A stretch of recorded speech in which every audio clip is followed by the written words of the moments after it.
Good morning, everybody. Hope you're doing well on this fine Thursday morning. Captain Fletch here with yet another live stream talking more football, rounding up some more big headlines from the world of football, some more transfers and stuff like that. In this live stream, we're going to be talking about Arsenal, £50 million bid allegedly for Noni Madueke. We're going to be talking Tottenham making a big splash in this transfer window with the signing of Mohammed Kudus. And anything else that you guys want to talk about. So as always with these videos and with these live streams, get involved, hit the like button if you haven't already, subscribe if you are new and want to see more content like this. Both things will always and be greatly appreciated. And of course, I encourage you all to get involved in the comment section, in the chat. Would love to hear what you have to say on any of the stories that we're going to be covering today, or anything that you guys want to talk about, or anything that breaks whilst we're live. All of that good stuff, I'm sure, make for great interesting reading. So please do get involved and please do enter the chat, my lovely, lovely people. But first of all, as I say, how are we all doing? Hope we are all well on what is already a very bright, sunny, and warm Thursday morning. Hope we are all doing absolutely fan-dabby-dozy. We're going to start off then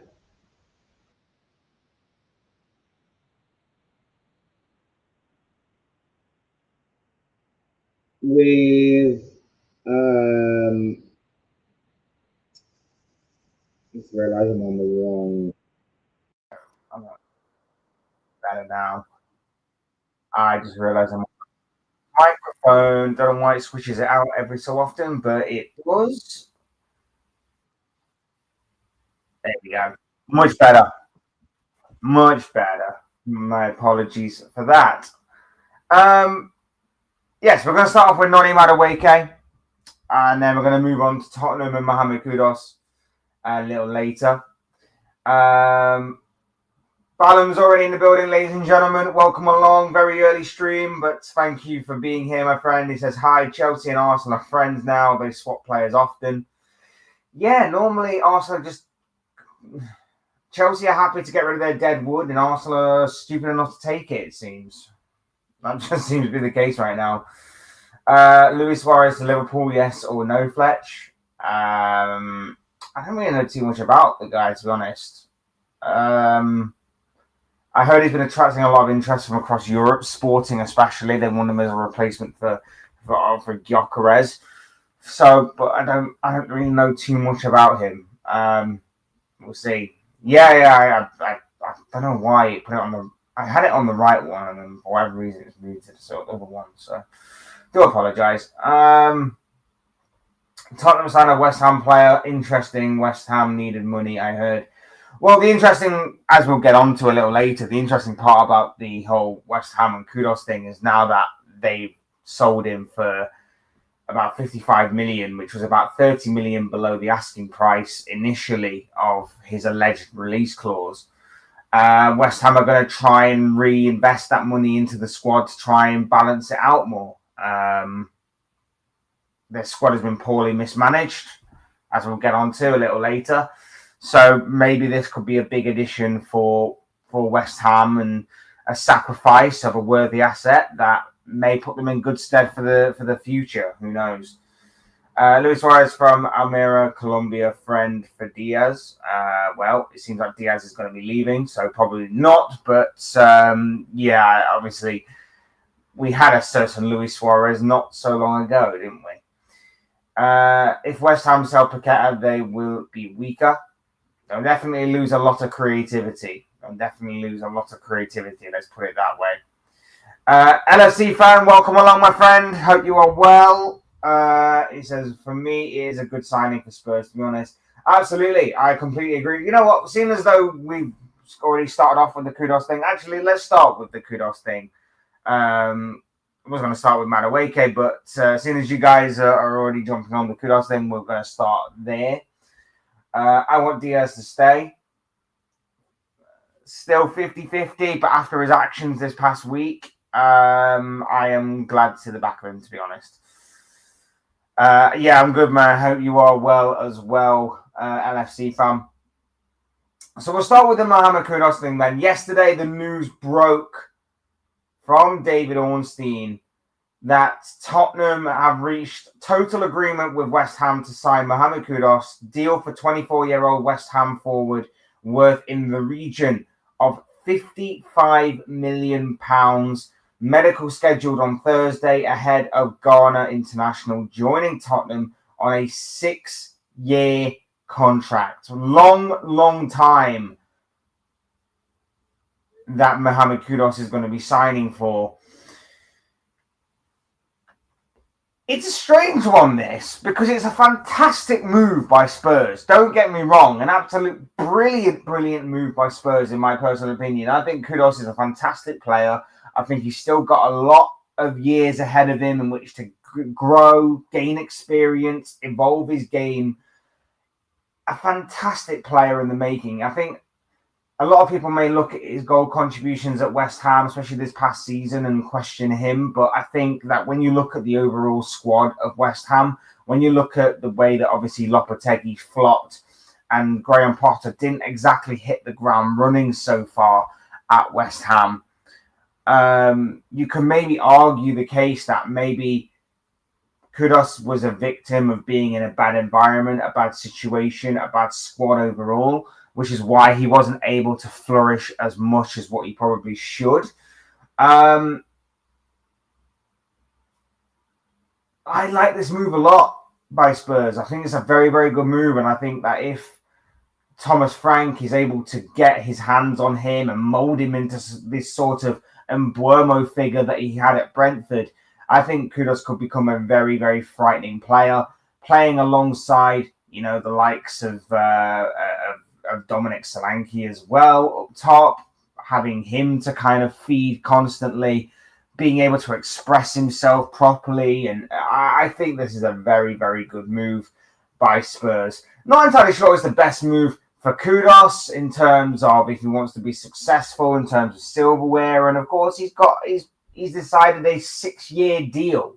It's not like it's a 1 or 2 or 3 year deal that, he could further his development and then during his prime years, pretty much go wherever he wanted.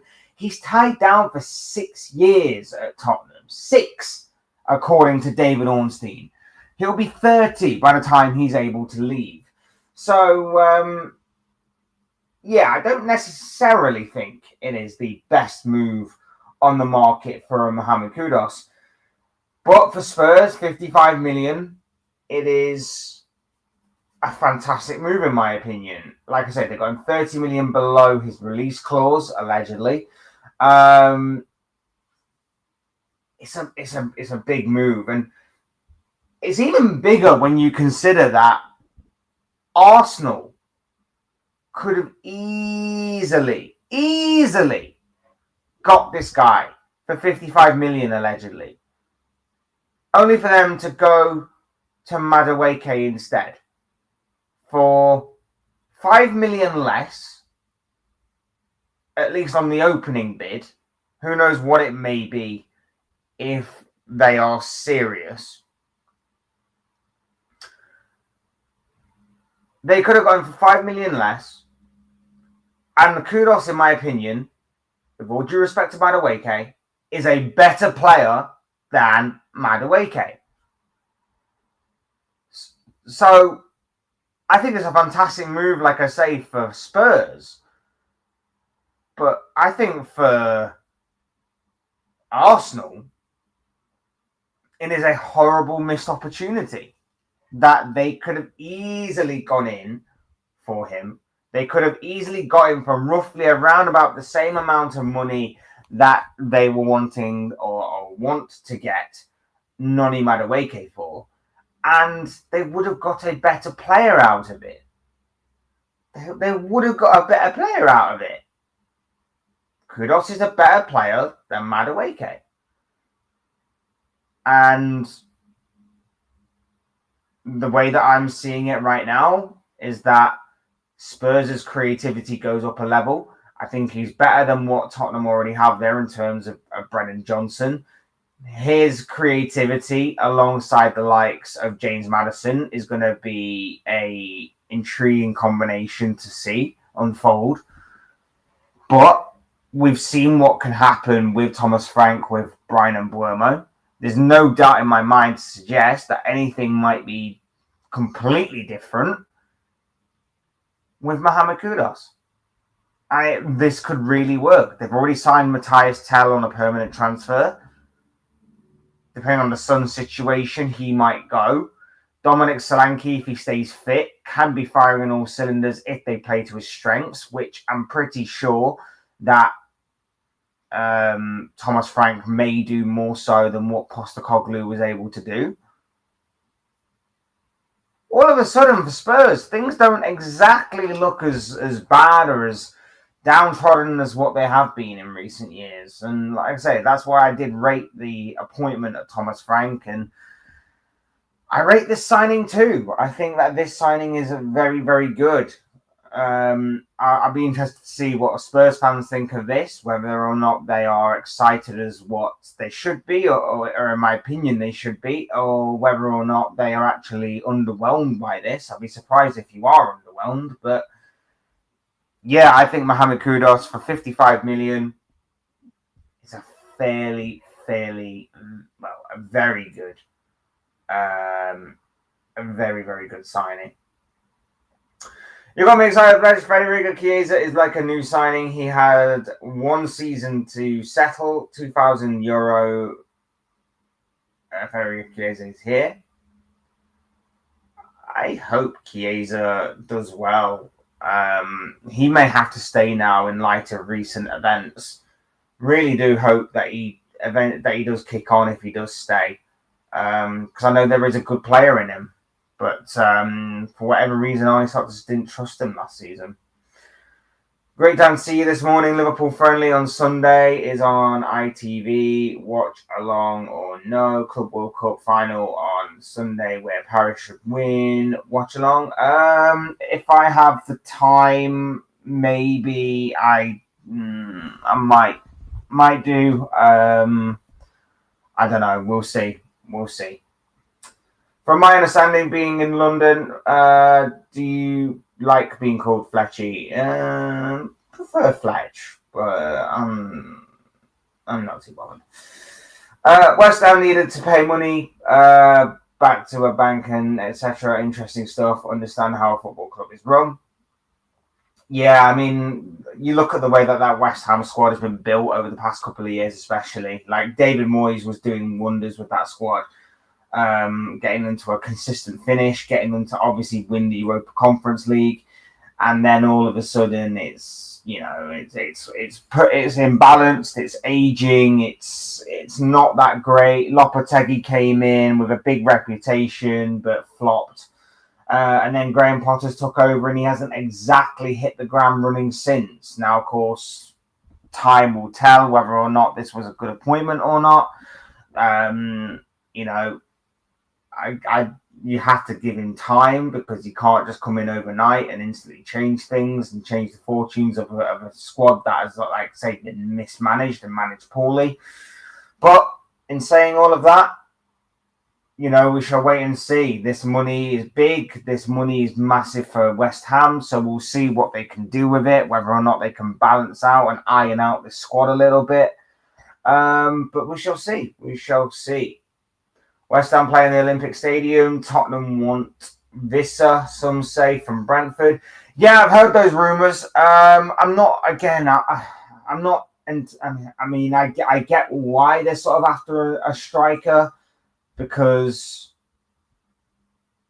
Richarlison's constantly injured. Richarlison may be moving on anyway. So I get why they will need backup or at least competition for Dominic Solanke. And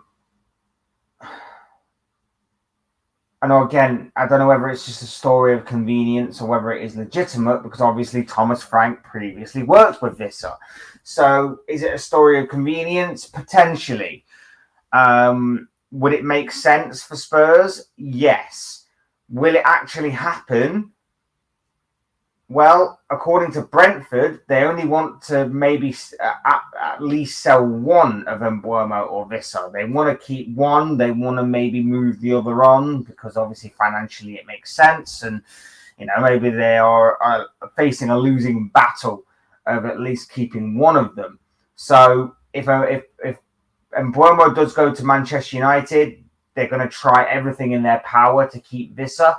But if Vissa goes to Tottenham, they're going to want to keep everything in their power to stick with Mbeumo this summer.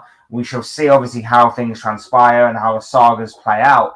But one or the other may have to move very quickly on those moves, otherwise face a very difficult task of trying to prize them out of Brentford's hands.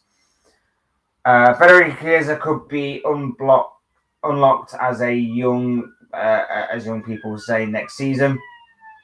Darwin could be sold to Napoli if Napoli sell their Nigerian striker. Well, it does seem like Darwin Núñez is edging ever closer to a move to Napoli. Napoli are expected to return with another bid for the Liverpool striker. So it does seem like that door is completely closed for Núñez to return to Liverpool. It's just a matter of when and not if there is a deal struck there. But as far as what Chiesa is concerned, like I say, I think in light of recent events, I think he will stay. We shall see. We shall see. What team shirt is that you're wearing? It's an Argentinian side. I don't remember the name of them now. But it's an Argentinian side. I had a thing somewhere that I don't remember where it is. I'll have to find it after this and maybe put it in the comment section for you. So if I do, stick around for that. I don't remember. It's an Argentinian side. That's all I remember. I can't remember. It's another mystery shirt box that I got out of it. So yeah, we shall see.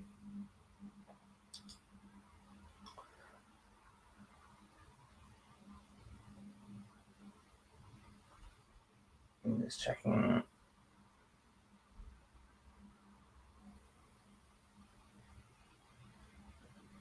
Cool. Chelsea sold a goalkeeper too, of course. Bournemouth to Petrovic. I think his name is. Yeah, he only signed last season, which again is further proof of this whole business model of Chelsea being not every player that they buy is going to be one for the long-term future. Sometimes they are going to move on or go out on loan, be used to turn a profit, whatever the case may be. I don't know what kind of relationship between. It's strange, isn't it? The Chelsea-Arsenal relationship is very strange. Arsenal just seem to take a lot of dead wood from Chelsea, and Chelsea are more than happy just to move them on. I mean, you think about the players that have made that switch across that rivalry from Chelsea to Arsenal over the years. Petr Cech, David Luiz, just to name a couple that were over the hill and on the decline, and then Arsenal gladly take them off of their hands. And then you think about more recently, of course, Madueke could be one. You, of course, have, Kai Havertz, of course, and there's probably one or two others that off the top of my head escape me. But yeah, it's very, very, very strange that Arsenal are just prepared to do this. And seemingly they do this pretty much every year now. Seemingly every year there's at least one. Raheem Sterling, of course, took him on loan last season. Like, baffling. It's absolutely baffling sometimes. Many people say that if Brentford sell correct players, they will make Fabio Carvalho a starter and will be a big season for him next season, if it makes sense. Yeah, maybe. I've always rated him. Even when he was at Liverpool. I saw a little bit of a player in there. Hope for the best for him when he moved to Brentford, and hopefully this could be a proper breakout season for him in the coming years. Police outside your home. Am I in trouble? No. They haven't got me yet. They haven't got me yet. But I haven't heard any transfer news on Vissa. I mean, if you just search it up on Google, like, there's links to Spurs right now. There are links to Spurs right now.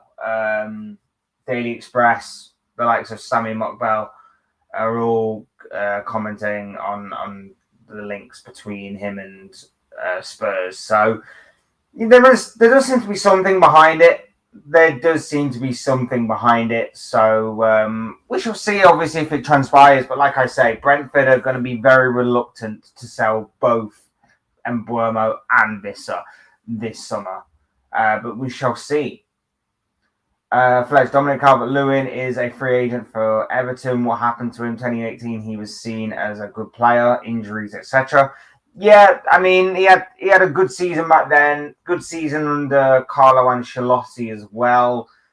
Obviously, broke through on the England scene. Everything he touched to gold at that point was everything he touched turned to gold at that point. And like you say, it's just injuries. Injuries have really, really hindered his career. He's been stop-start. He hasn't gained any fitness. He's just lost everything. Yeah,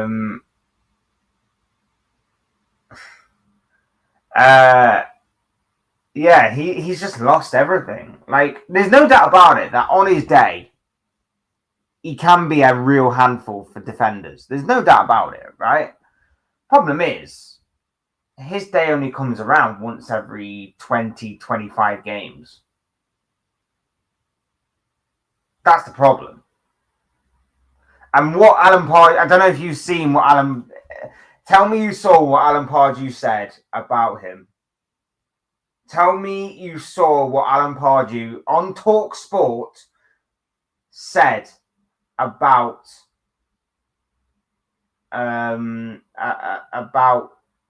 Dominic Calvert-Lewin and comparing him with Victor Gyökeres. Please tell me you saw that, because that was an absolute madness. That was an absolute madness from Alan Pardew on TalkSport. Please tell me you saw that. The comparison of Dominic Calvert-Lewin and Victor Gyökeres, and basically saying that on their days, on both of them players' days, there's not that much difference, is astounding. Absolutely astounding that he was able to actually say those words and not be arrested for it. Absolute criminal. Kelleher, F. Okay. We heard sirens. Yeah. They haven't got me yet. Don't worry. I'm still a free man. Jet 2 holidays. I can't say I have so far. Probably should, though. Probably should get away at some point. TalkSport is talk rubbish. Absolutely. Couldn't agree more. Sometimes it is good for content. Otherwise, it is just absolutely baffling. I have to go first. Do you think after this Thomas Partey news, Arsenal being smart in taking spotlight away by signing players? Someone say this on Twitter. Interesting in a way. It's an interesting thought. But for people that obviously have a brain and actually remember this kind of stuff, we obviously kind of see how they acted during that whole thing. And obviously there is a victim at the heart of all of that. So we should be respectful and we should obviously be aware of that. But at the same time, it does seem a little dodgy, I guess you could say, the way that Arsenal had been acting throughout this entire investigation. There were some strange decisions. There were some strange moments throughout the entirety of the investigation in which you can maybe look back on now and say Arsenal should have been more careful in that situation. But like I say, there is a victim at the heart of all of it. Allegedly, the investigation is going on. Partey's been charged. He'll have his day in court. We shall see what the outcome is. Obviously, you hope that he's going to be innocent, but yeah, it is obviously a very, very delicate situation.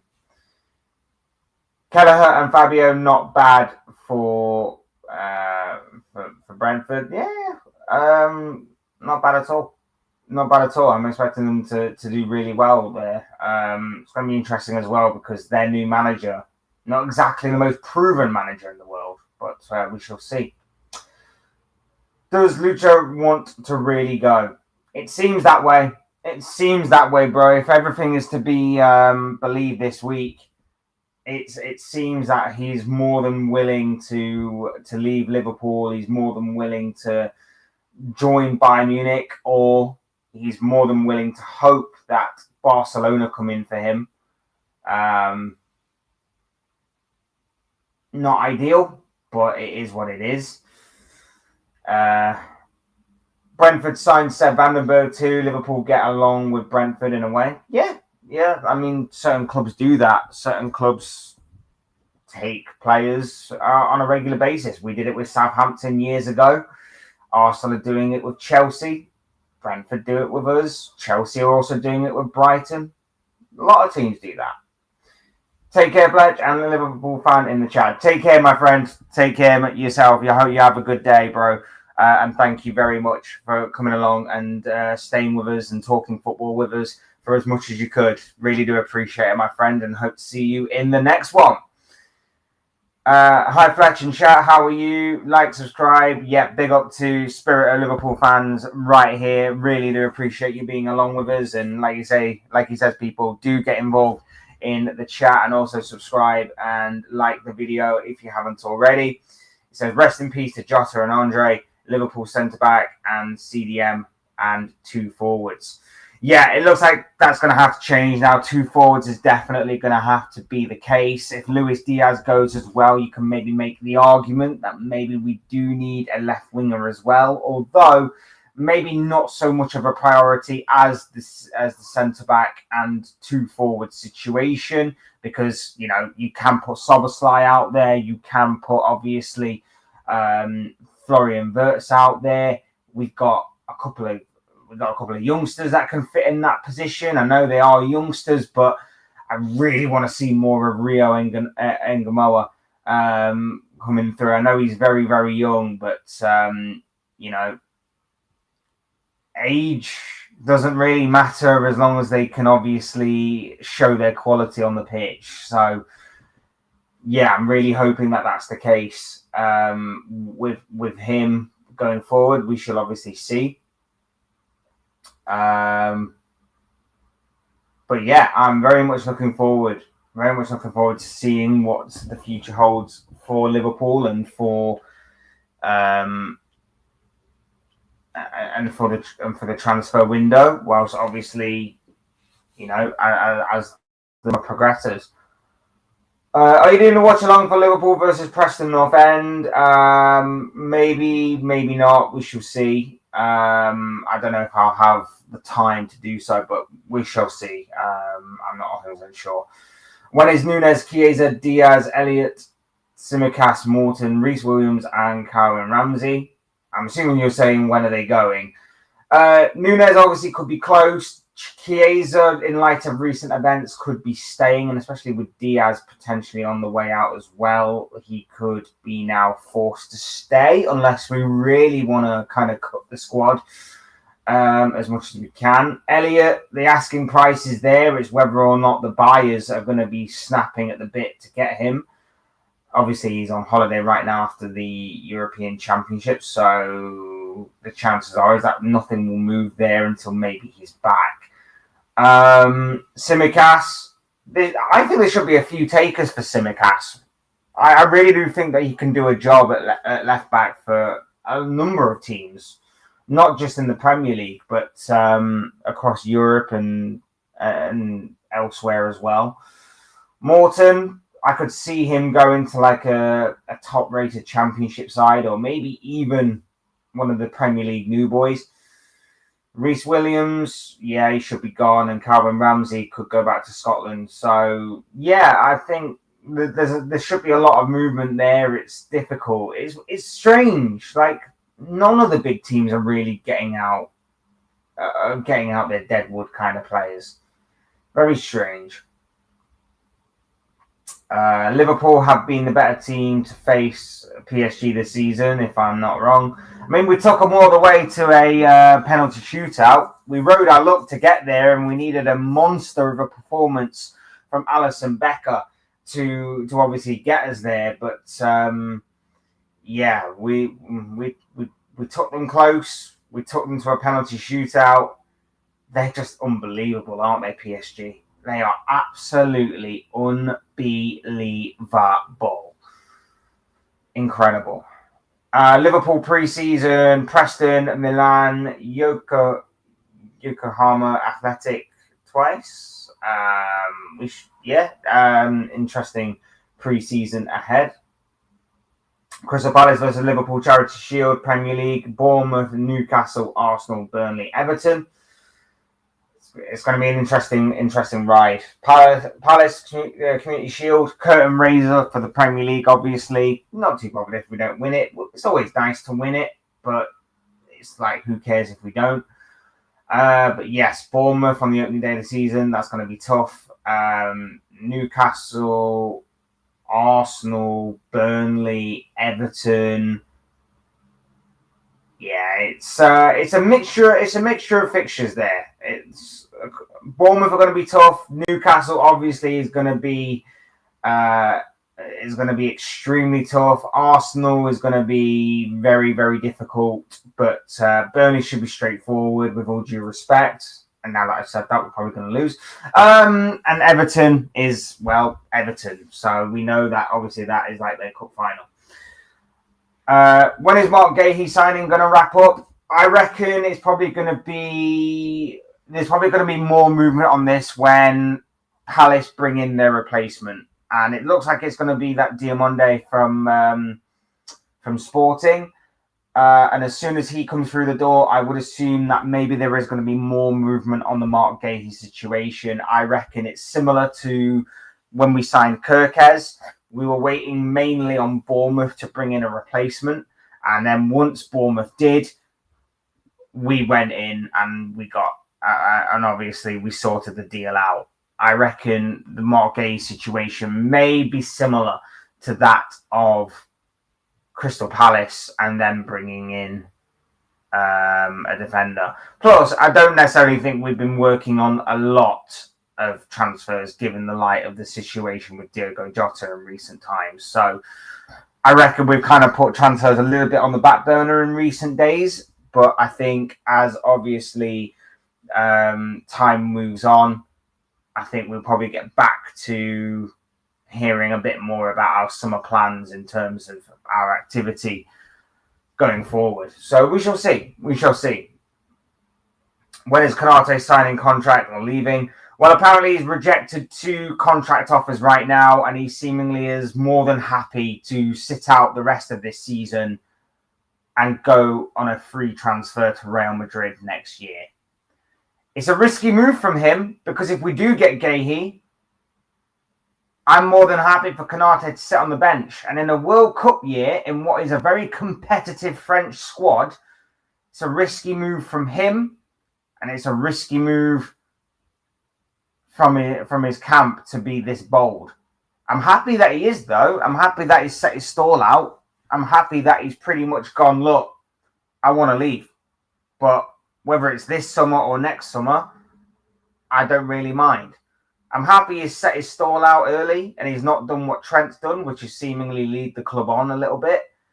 I'm happy that, you know, he's at least been upfront and honest, which is what I called out for from Trent right from the beginning. But at the same time, it's a risky move from him. World Cup year, highly competitive French squad. If we bring in Gahey, and it seems like we may have to bring in a second defender as well, Konate could find himself being pushed down the pecking order because of how he's acted and obviously what is happening right now. Are we getting Isak? I really hope so. I really hope so. If Arsenal are getting Gyökeres, we need to respond. And that would be the perfect way to respond, by getting Isak. The only problem is that in light of the Diogo Jota situation, we may now need 2 strikers. And if that's the case,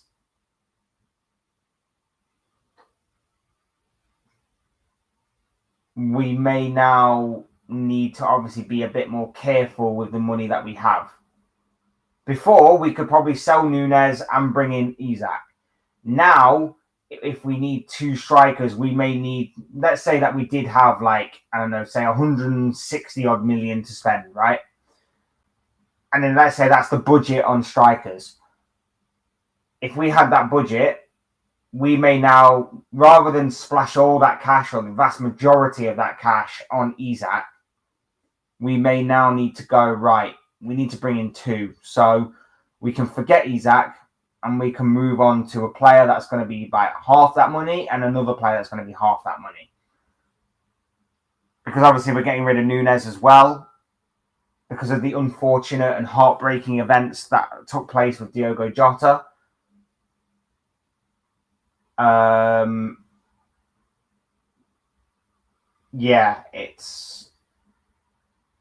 It's obviously a horrible situation, but as far as what Liverpool are concerned, transfer-wise, it's a case of we may need to now. We may need to. And that's why, obviously, like I say, the money aspect may come into account more so than before. And obviously, you've got to consider as well, we are looking for a centre-back as well. And if Luis Diaz does leave, that could obviously leave another bit of a gap in our squad that needs filling. Nottingham Forest brought Anthony Elanga for £15 million or so, and they sold him for 55. What a piece of business. Yeah, I couldn't agree. Manchester United, that is, are obviously going to be benefiting as well from that deal. Reportedly, they're going to be earning £5 million from that deal.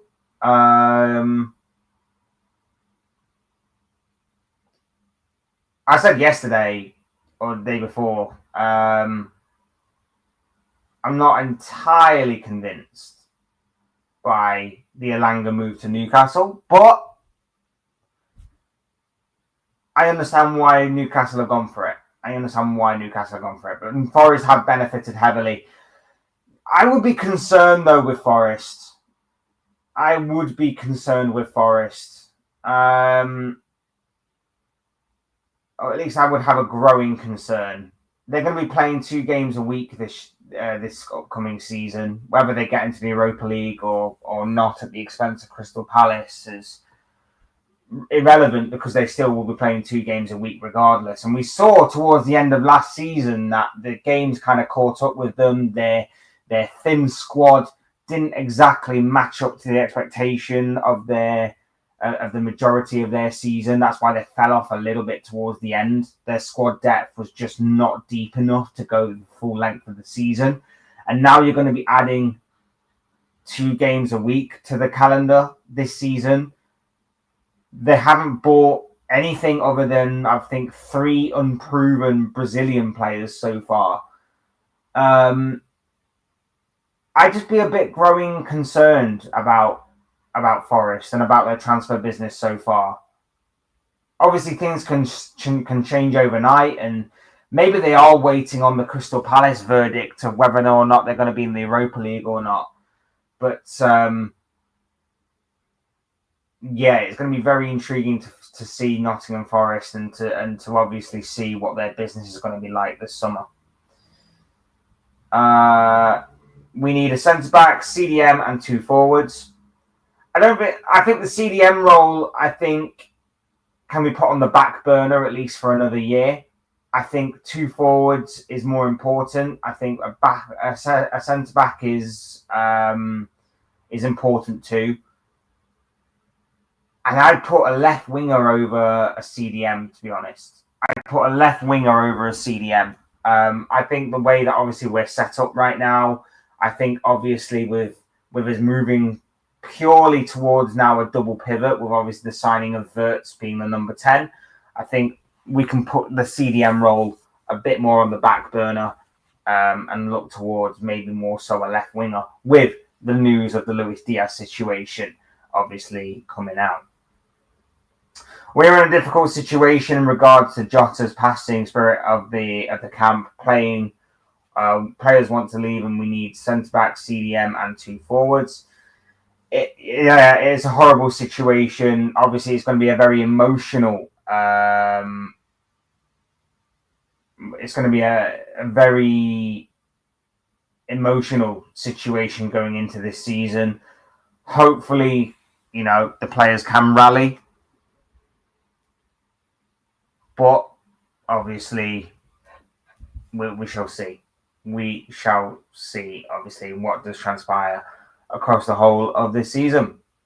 If only Newcastle could have missed out on Champions League, then we'd take Isaac. Could have been our player, to be honest. I mean, the links aren't going away. The links are still out there. They may not be as strong as what they once were, but the links are still there. So I do feel like there is something still to this. Liverpool, especially, don't let a saga like this continue or drag out. Normally, the tier 1 Liverpool journalists that specify in Liverpool content and news are normally very quick to shut these kind of things down, and they get a bit of a kick out of it in shutting these kinds of stories down. But so far, not one of them has said that Liverpool aren't interested. Not one of them has said that there is absolutely no chance of this deal happening. It does seem a little strange to me that the links are still there and that no one has shut anything like this down. So I've got to kind of go with my gut on this one and kind of say that there is something to this. Does the Jota situation maybe change things? Maybe. But no one said that we're not in for Isak. No one has said that there is now no chance of that happening. So I'm waiting to see what is going to transpire from this. Are we mentally ready for the season? I hope so.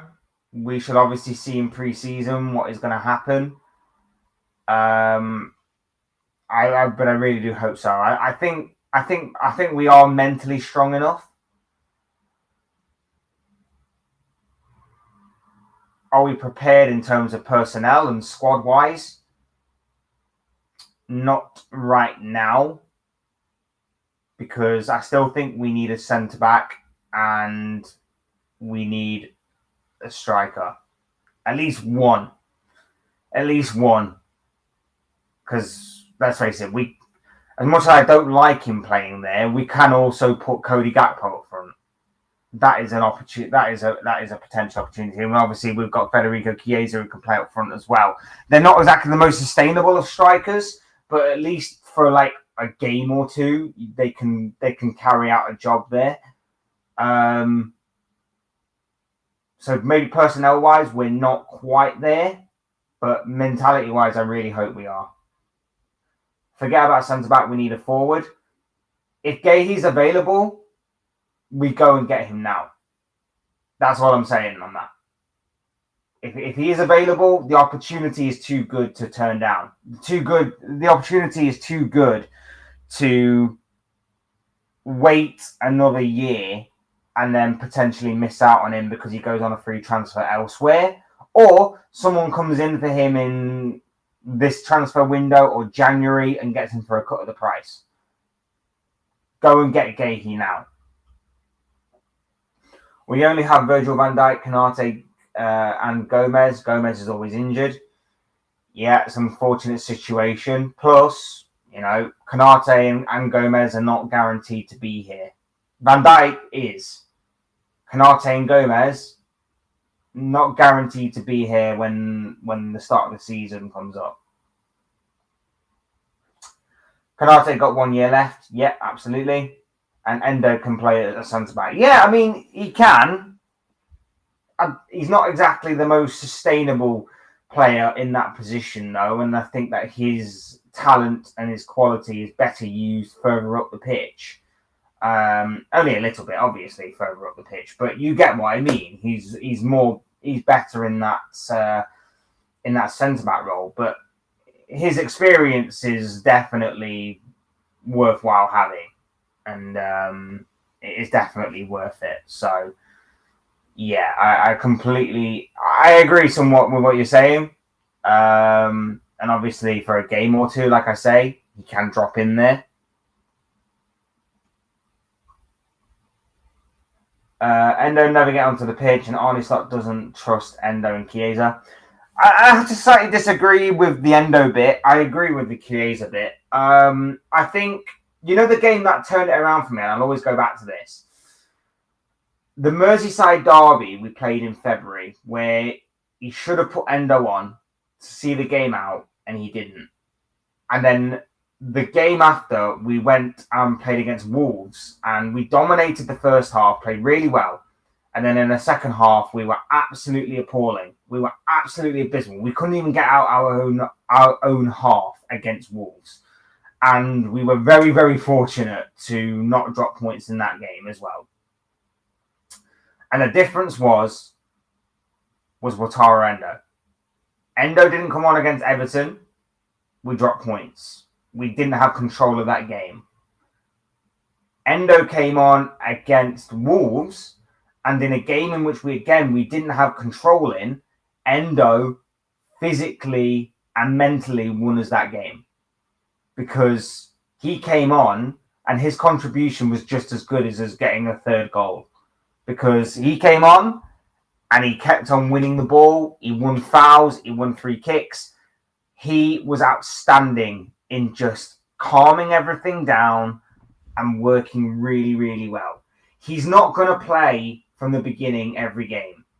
He's not going to be that guy because he doesn't quite fit in with the way and the profile of player that Arne Slot wants from his midfielder.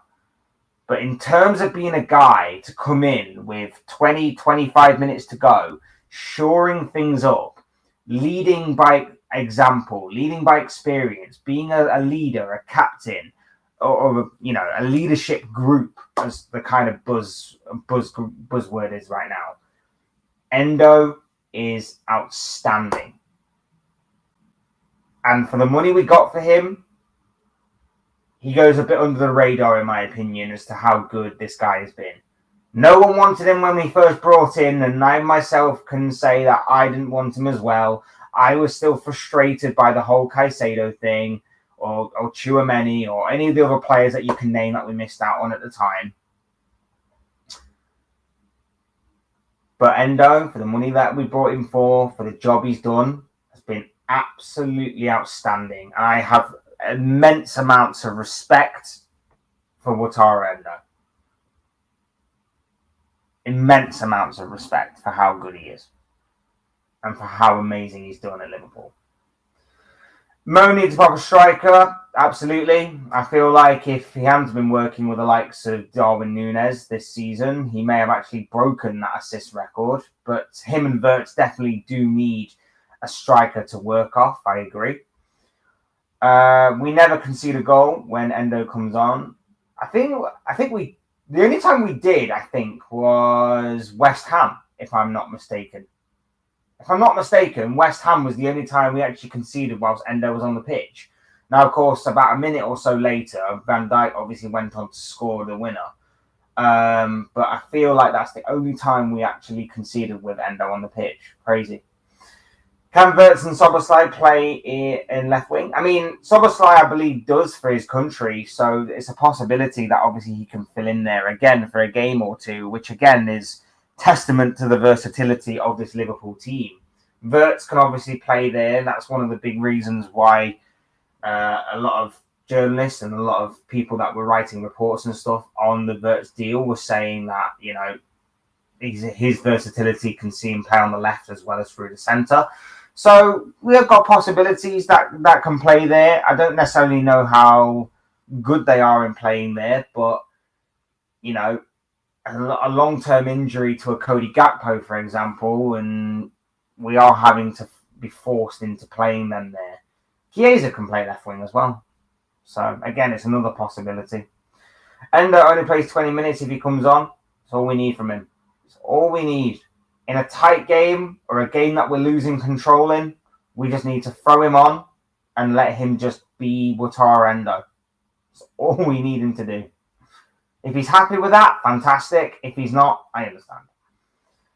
Prediction and lineup against Preston. To be honest, I'm not bothered about predictions.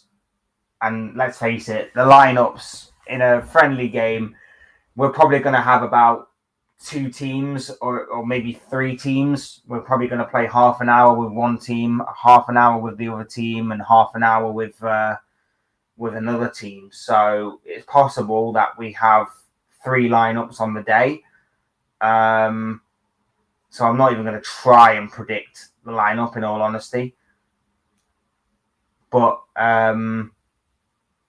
it's obviously going to be an interesting day. It's going to be very emotional because obviously this will be the first game without a certain Diogo Jota.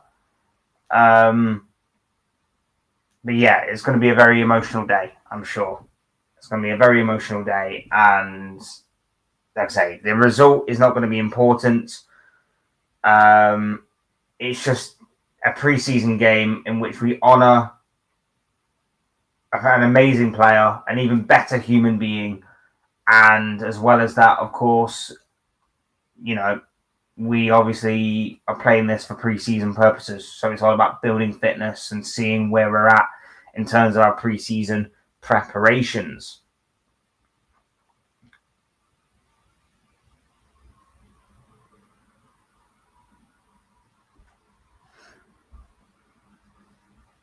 No one knew Endo before.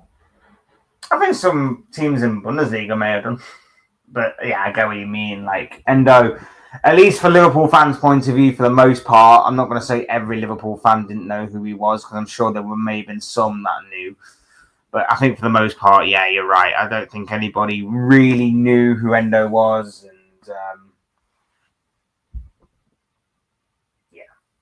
And it is what it is. Every win should count for Diogo. Yeah. I mean, like I say, it's going to be a very emotional season this year. And there's obviously going to be someone missing throughout the entirety of this upcoming season and beyond. It's going to be very emotional. But hopefully, like I say, we can still rally up mentally wise, be in the best frame of mind. And hopefully, like I say, defend our Premier League crown and successfully defend it at that. I just realised I've not talked anything about Madueke, and that was the main part of the video. Not the main part of today's video. So we'll talk about Arsenal and Noni Madueke. Noni Madueke. I made a video on this when this news first started buzzing around. I said that, for me, Arsenal should only go for this if they can get a cut price for him. In my opinion, he's not worth 50 million. In my opinion, he is very raw around the edges still. In my opinion, you need to be having someone that is going to be closely competing with Bukayo Saka, keeping him on his toes. Whilst Madueke can come in for Bukayo Saka, Saka's not sat there worried about his place in the starting lineup. Saka's not worried in any way, shape, or form that Madueke is here to take his spot. Because that's not going to happen. Now, Madueke does have versatility. He can play on the left, he can play through the middle, he can obviously predominantly play on the right. And the right is obviously the main position in which you would probably put Noni Madueke if he was in your team. But even so, why are Arsenal dropping 50 million on Madueke? He's good in a 1v1. He likes to take a man on. He provides a different option down that right-hand side in comparison to Saka. A little bit of slightly more traditional sort of winger, a little bit. But even so, 50 million for Madueke. At least 50 million for Madueke. That's the opening bid, and it seems like Arsenal are going to be returning with a second bid. Why? I'm just questioning why. This weird Arteta Arsenal loving for Chelsea players that are their dead wood and they don't mind selling, and they sell for a big price. 50 million. 50 million on Noni Madueke.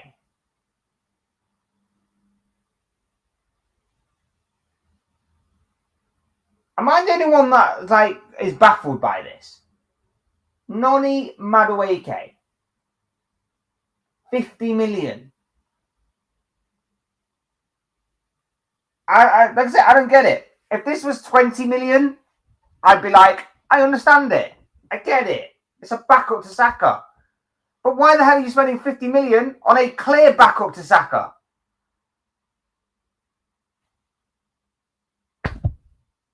Explain that to me.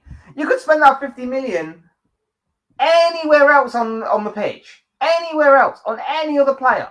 You could have put it towards your Eze stuff.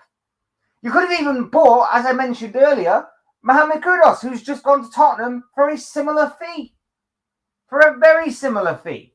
And Kudus, in my opinion, is much better than Madueke. He's got a lot more versatility to his game. Got a lot more creativity to his game. Kudus probably would have been a better option.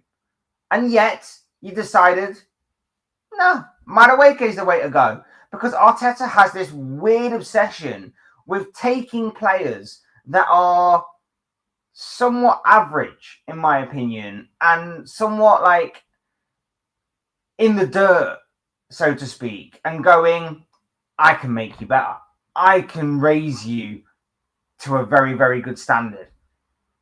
That's why no one really believed in the Kai Havertz signing.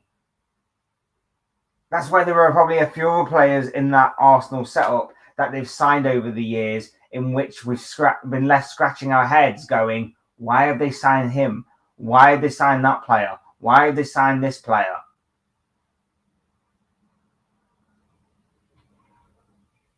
I don't get it. I don't get it.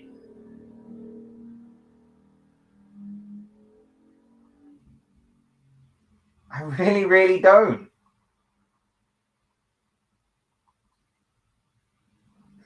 I really, really don't. It's baffling to me. Big up Steve, who's in the building. Welcome along, my friend. If it's possible, love Liverpool to buy Ethan Nwaneri from Arsenal. He's going to be a World Cup player in the future. Oh, sorry, world-class player in the future. Don't want to say World Cup. I would love that too, but it's probably not going to happen. It's very, very unlikely that will happen. Madueke, market value is 25 million plus 25 million English tax. That makes his price 50 million. Well, according to Transfermarkt, his actual, his current market value is rated at 40 million euros. So it probably does work out at roughly about 30 to 35 million pounds. That's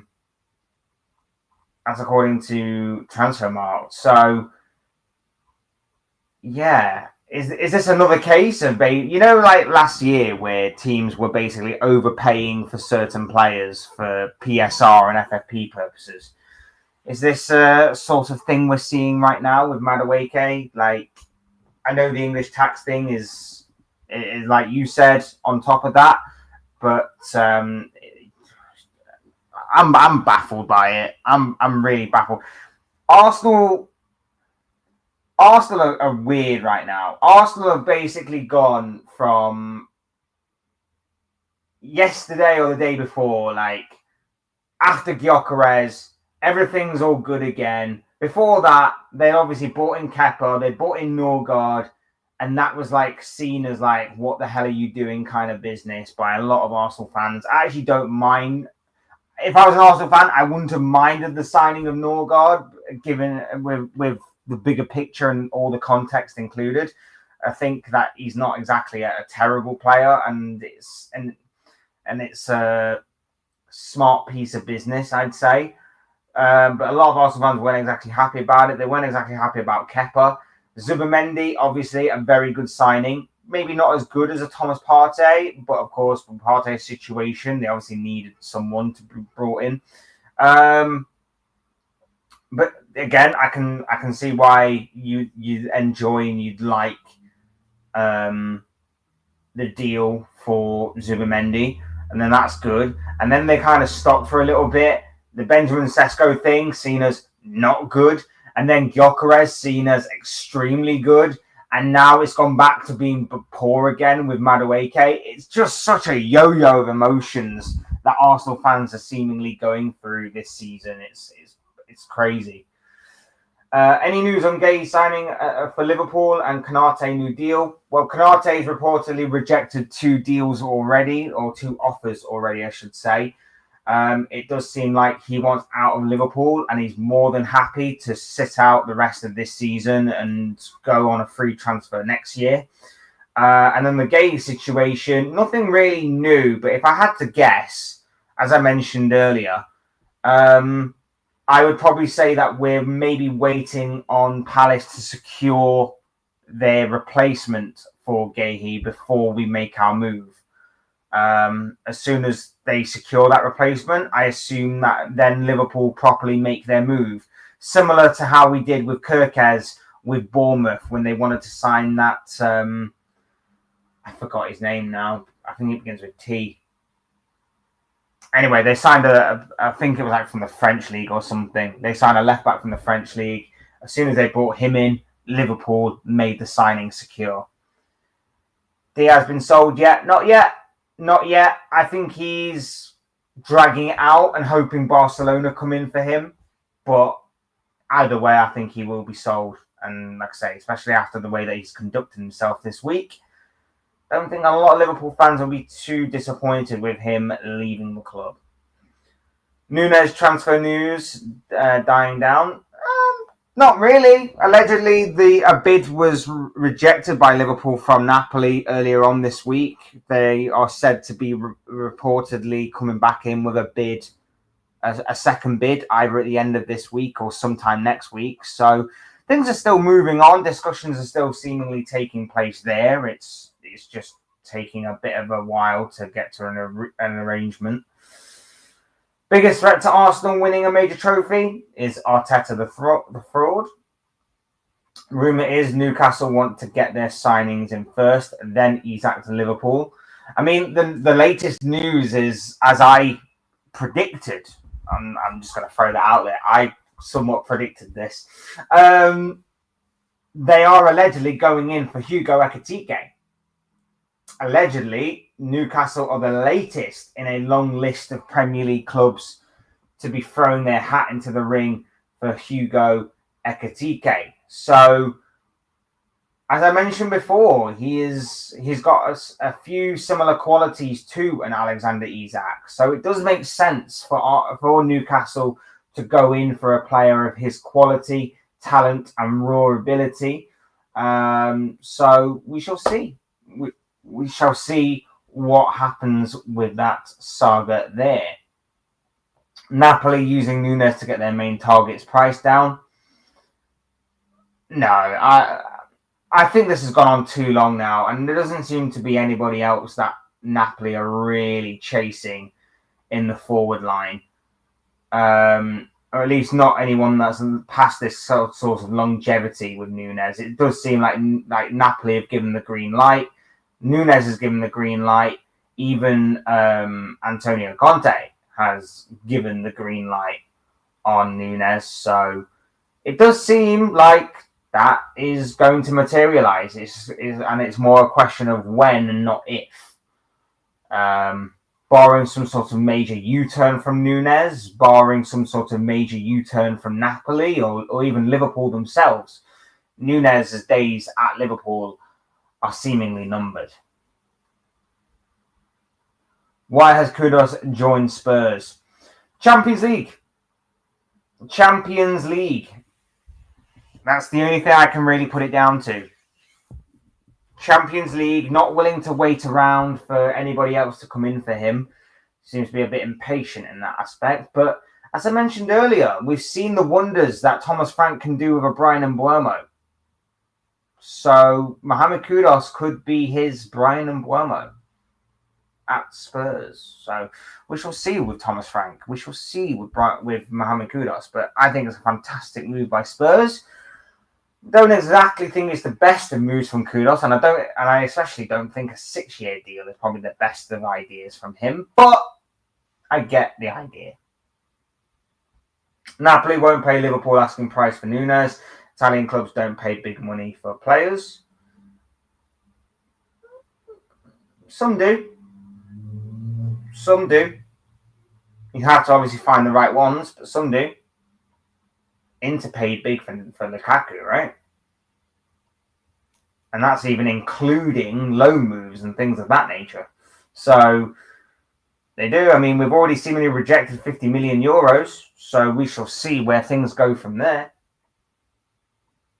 So Kudus joined Spurs to play 6 games in the Champions League before they get kicked out of the group stage. I mean, it will be 8 games because of the league phase. And Spurs should at least be getting to the playoffs anyway. They should be getting to the playoffs. The playoffs to the knockout stages. That weird sort of thing that PSG went through last year. They should at least be getting there. So you're looking at about 10 games at least. 10 games at least that he should be playing Champions League football in. And then next season, who knows? Who knows what may happen? We shall see. But yeah, I somewhat share your confusion. I somewhat share your confusion with Mohammed Kudus. He could have had a lot of teams to choose from, and the guy decided the guy decided Spurs. For whatever reason, for one reason or another, he decided Tottenham. Forget Chelsea. Forget anybody else. Spurs. Like I say, it's a fantastic move for Spurs.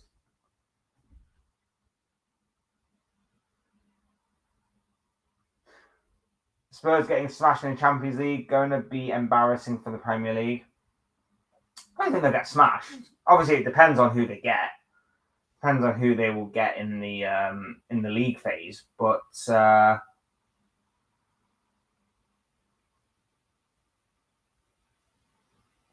don't think they'll get smashed. I don't think they will get smashed. Thomas Frank is very adaptable. Thomas Frank is very good and adaptable, and I think he's a very good appointment for Spurs. So I'll say that. I'm glad Kudus did not join a banter club like Arsenal, but he joined a banter club like Spurs. I don't know. I'm just messing. Like I say, transfer window's crazy. Madueke, 50 million, crazy.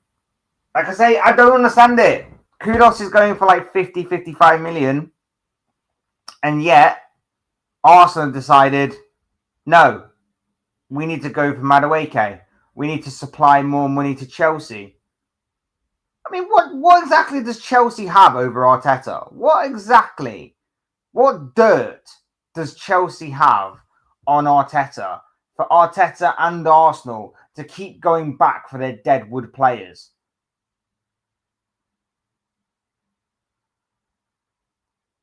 If Madueke joins, that adds to the list of the likes of Kepa, Sterling, Havertz, David Luiz, Petr Cech. There's probably like one or two others in there that escape me. At least when Chelsea get players from Arsenal, there's at least some sort of merit behind it. At least there's some sort of justification in the end behind it. Olivier Giroud, for example.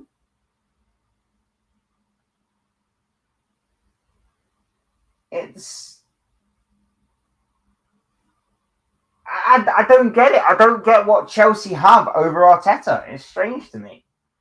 Very strange. Arsenal are the banter club of the South. Every fan knows this. We shall see. We'll obviously see this season, won't we? Definitely will be a banter club if they don't win anything this season. But yeah, it just seems like Chelsea have some sort of dirt on Mikel Arteta and on Arsenal, and every year they seemingly are going back and taking a deadwood player from them. And maybe not Madueke, especially deadwood, but he's at least a player that Chelsea can make a profit on, and they can obviously upgrade upon. It's crazy, absolutely crazy to me. I don't get it. But look, I'm going to call it there, guys. Thank you, everybody, so much for tuning in this morning. I know it's been a very early morning stream. I really do appreciate each and every single one of you being here. If you haven't already, please do hit that like button. Please subscribe if you are new. Both things will always and forever be greatly appreciated. And, of course, get involved in what would now be the comment section on the replay.